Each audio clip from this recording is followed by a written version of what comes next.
What's up people on the interwebs, hope you have an amazing day. We're back with another YouTube video. Apologies, it's been a while. I was not expecting my first kind of longer video to be this late in the year, since I got quite ill at the beginning of the year. I got food poisoning, and in Japan at the moment it's like flu season and I kept getting colds, so pretty much most of January was written off, and I've only finally kind of got better in the last couple of weeks. So getting back into the swing of making more regular, longer videos. And I thought for the first one back, why not discuss health? And most importantly, my health report.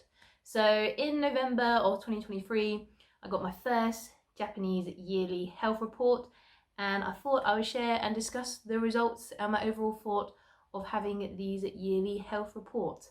Now overall, I didn't do too bad. I got pretty much straight A's across the board, apart from 3 places. 2 of them I'm not really surprised, and 1 was interesting to see, but as you can see here I've got some screenshots of my report. So the 2 I got them in, or my 2 lowest ones was obviously my body weight. Obviously I am a larger lady and I don't fit Japan's standards for body size, so I'm not surprised that is a C.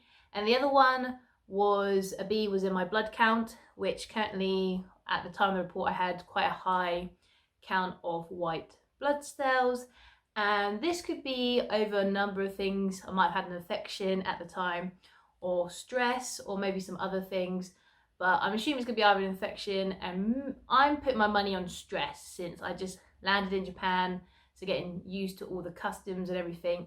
But it's interesting to see the count was high during the time of my medical test.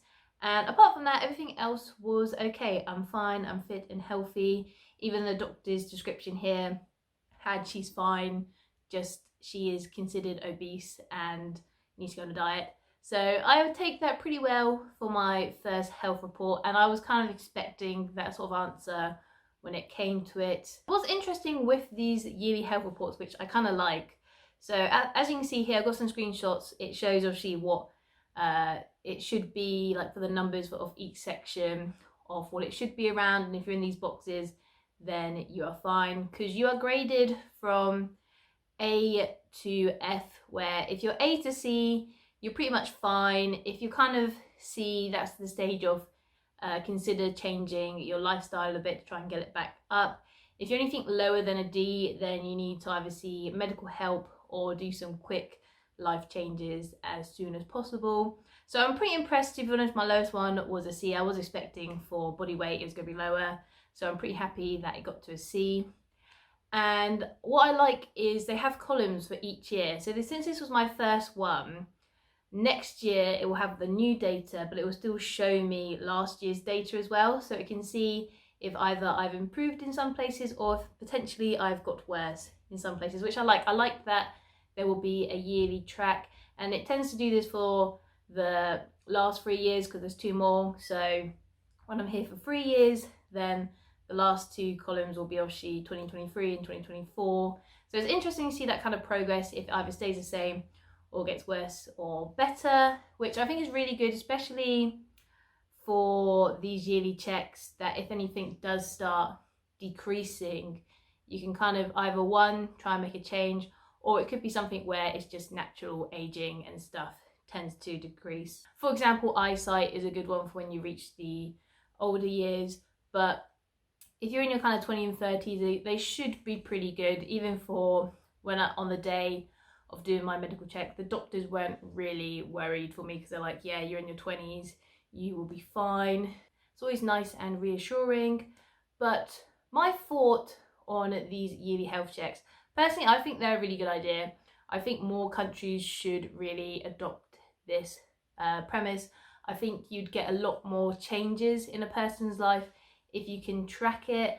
And I think if you're a little bit of a mild hypochondriac, it's nice to see that overall your body is okay. Or it could even pick up stuff really early that you're not aware about. I know in England they always push hard times. If you have like a problem, go to see a doctor's, but a lot of people kind of kick it down the road, where if you had these mandatory health checks, I think a lot of things would be picked up a lot sooner, and I think you'd have a lot more changes. I think especially for body weight, I think if that was tracked, I think a lot more people would change it, because I know for me, I've been wanting to get healthy anyway, but since they put a grade on it, I definitely want to get that higher. So my goal this year is to be a lot more fitter and try and get that higher. Yeah, I think that's a really good idea. Personally, I'd love something like that in England could happen, but I don't think it would ever happen, because I think the whole management process would be too overbearing at the moment, especially for how stressed and overworked the NHS is. And I think a lot of people wouldn't like